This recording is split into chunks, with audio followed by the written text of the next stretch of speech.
आज की इस वीडियो में हम क्लास 10th एक्सरसाइज 1.2 का क्वेश्चन 3 स्टार्ट करने जाएंगे। जिस तरीके से हमने क्वेश्चन 1 और क्वेश्चन 2 किया, क्वेश्चन 3 जो है ये बिल्कुल सेम उन्हीं की तरह है। क्वेश्चन क्या कह रहा है? Prove that the following are irrationals. जो यहाँ पे जो ये पार्ट है हमें ये प्रूव करने हैं कि ये इरेशनल्स है। इस क्वेश्चन में जो कंसेप्ट यूज होने वाला है वो ये है कि हमने मानना है पहले कि ये रैशनल है। माना हमने पहले ये रैशनल है, फिर हमने इसी बात को जो हमने माना कि हम ये रैशनल है, फिर हमने अपनी ही इस बात को गलत साबित करना है और हमारा आंसर निकल जाएगा। यही इसमें कंसेप्ट यूज होने वाला है। तो लिखेंगे किस तरीके से? हमने पहले लिखना है let us assume to the contrary that 1 by under root two is rational. पहले हमने माना कि ये क्या है? रैशनल। अब हम इसी बात को गलत साबित करेंगे। किस तरीके से? 1/√2 हमने माना 1/√2 रैशनल है। रैशनल नंबर की क्या खुसूसियत होती है? जो p बाई क्यू के फॉर्म में होते हैं हम उन्हीं को रैशनल नंबर्स कहते हैं। तो 1/2 अब p बाई क्यू के फॉर्म में आए तो हम लिख सकते हैं ना इसको a डिवाइडेड बाई b, यानी कि p बाई क्यू के फॉर्म में। यहाँ में मैंने a और b अल्फाबेट यूज किया। Where a and b are integers. ये दोनों क्या है? इंटीजर्स। ठीक, यहां तक कंसेप्ट क्लियर। इसके बाद हमने क्रॉस मल्टीप्लीकेशन यहाँ पे करनी है। सिर्फ सिंपल यहाँ पे क्या करनी है? Cross multiplication. यहाँ पे आ जाएगा under root 2 a equal to B. Under root 2 equal to B हो गया यहाँ तक क्लियर। इसके बाद हम अंडर रूट 2 को अकेला छोड़ेंगे। यहाँ पे क्या आएगा? यहाँ पे मल्टीप्लीकेशन में तो यहाँ के जब ये इस साइड आ जाएगा तो ये क्या हो जाएगा? डिवाइड में, तो ये आ जाएगा b divide by a। Clear यहाँ तक? सिनस a एंड b ये दोनों क्या है? Are integers. ये दोनों है इंटीजर्स। देयरफॉर यहाँ पे आपको लिखता है, यहाँ पे आपको समझ में आता है अंडर रूट क्या है? ये है इरेशनल, मगर a डिवाइडेड बाई b ये क्या है? रैशनल, क्योंकि ये p बाई क्यू के फॉर्म है और ऊपर से इंटीजर्स है। तो कैसे इरेशनल रैशनल के बराबर हो सकता है? तो ये तो रॉन्ग है। इसका मतलब जो हमने माना वो क्या है? वो गलत है।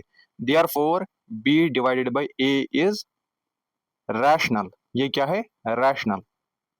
But under root two is irrational.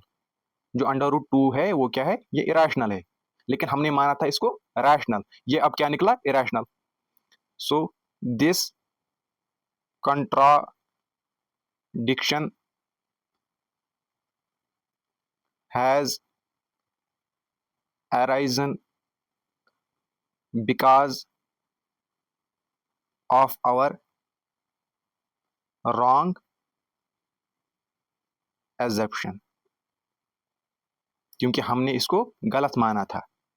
Therefore 1/√2 is irrational. हो गया प्रूव। बिल्कुल इजी क्वेश्चन है। सिमिलरली इसके बाद जो दूसरा पार्ट है वो है 7/√5। तो बिल्कुल सेम इसी तरीके से करना है जिस तरीके से पार्ट 1 किया। बिल्कुल हमने पहले माना है let us assume to the contrary that 7/5 is rational. हमने माना पहले ये रैशनल है, हम मानेंगे रैशनल है। माना हमने रैशनल है, तो रैशनल नंबर की क्या खुसूसियत होती है? जो p बाई क्यू के फॉर्म में हो और क्यू 0 के बराबर ना हो। हम लिख सकते हैं 7/5 किसके फॉर्म में? p बाई क्यू के फॉर्म में। यहाँ पे मैंने अल्फाबेट a और b यूज किया। Where a and b are integers. ये दोनों क्या है? इंटीजर्स है। क्लियर यहाँ तक? अब अंडर रूट 5 को हम क्या छोड़ेंगे? अकेला। तो यहाँ पे क्या आ जाएगा? a डिवाइडेड बाई, यहाँ पे इनटू में है, यहाँ पे जब इस साइड आ जाएगा तो क्या हो जाएगा? डिवाइड में, तो यहाँ पे आ जाएगा 7b। तो ये अंडर रूट 5 ये तो हमें पता है ये क्या है? ये इरेशनल है, लेकिन a डिवाइड बाई 7b ये क्या है? रैशनल। तो यहाँ पे कैसे इरेशनल रैशनल के बराबर हो सकता है? ये तो यहाँ पे रॉन्ग है। Since A and B are integers, ये दोनों इंटीजर्स है, therefore A divide by 7b is rational. लेकिन ये रैशनल है, बट अंडर रूट 5 ये क्या है? Under root 5 is irrational, under root 5 irrational है। So this contradiction has arisen because of our wrong assumption. Therefore 7 under root 5 is irrational. बिल्कुल easy question. अब इसका तीसरा पार्ट जो है, इसका जो तीसरा पार्ट है वो है 6 प्लस अंडर रूट 2। बिल्कुल सेम जिस तरीके से हमने वो दो पार्ट्स किए, बिल्कुल सेम उन्हीं की तरह ये है 6 प्लस अंडर रूट 2। इसको भी हम मानेंगे let us assume to the contrary that 6 plus under root 2 is rational। हमने माना यह रैशनल है। अब अपने ही इस बात को हम गलत साबित करेंगे और हमारा आंसर निकल जाएगा।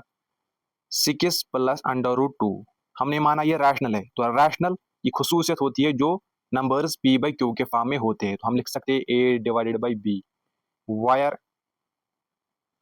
a and b are integers, ये दोनों क्या है? इंटीजर्स है। तो हम यहाँ पे लिख सकते हैं अंडर रूट 2 को हमने खाली यहाँ पे छोड़ना है, अंडर रूट 2। तो यहाँ पे 6 क्या है? यहाँ पे एडिशन में, तो यहाँ पे जाके क्या हो जाएगा? a divided by b minus 6। तो अंडर रूट 2 जब सॉल्व करेंगे, यहाँ पे हमने एलसीएम लेना है, यहाँ पे आ जाएगा b, यहाँ पे आ जाएगा a माइनस 6b क्रॉस, यहाँ पे जाएगा इसके साथ मल्टीप्लाई हो जाएगा। तो अंडर रूट 2 किसके बराबर आया? a minus 6b divided by आ जाएगा a minus 6b divided by b। हो गया यहाँ तक क्लियर? इसके बाद अब यहाँ पे आपको दिखता है अंडर रूट 2 क्या है? ये ऑब्वियस है, ये इरेशनल है। लेकिन हमारा यहाँ पे जो आंसर है a minus 6b divided by b, ये क्या है? ये रैशनल है। तो कैसे इरेशनल रैशनल के बराबर हो सकता है? ये तो रॉन्ग है। Since a and b are integer, ये क्या है? ये इंटीजर्स है। Therefore a minus 6b divided by b is rational, ये रैशनल है। But under root 2 is irrational, तो ये तो पॉसिबल नहीं हो सकता है। This contradiction has arisen because of our wrong assumption. Therefore 6 plus under root 2 is irrational। ये क्या है? ये इरेशनल है। होप ये क्वेश्चन आपको अच्छी तरीके से समझ आ गया होगा। तो आज हमने चैप्टर 1 कंप्लीट किया, अब हम चैप्टर 2 स्टार्ट करने जाएंगे। जो चैप्टर 2 है वो पॉलिनोमियल्स है। जिस बच्चे ने पहले से ये चैप्टर नहीं देखा है, मैंने इसका एक अलग से प्लेलिस्ट बनाया है क्लास 10th रियल नंबर्स के नाम से। आप वहां से अच्छी तरीके से बिल्कुल स्टार्टिंग से चैप्टर देख सकते हो। Thank you.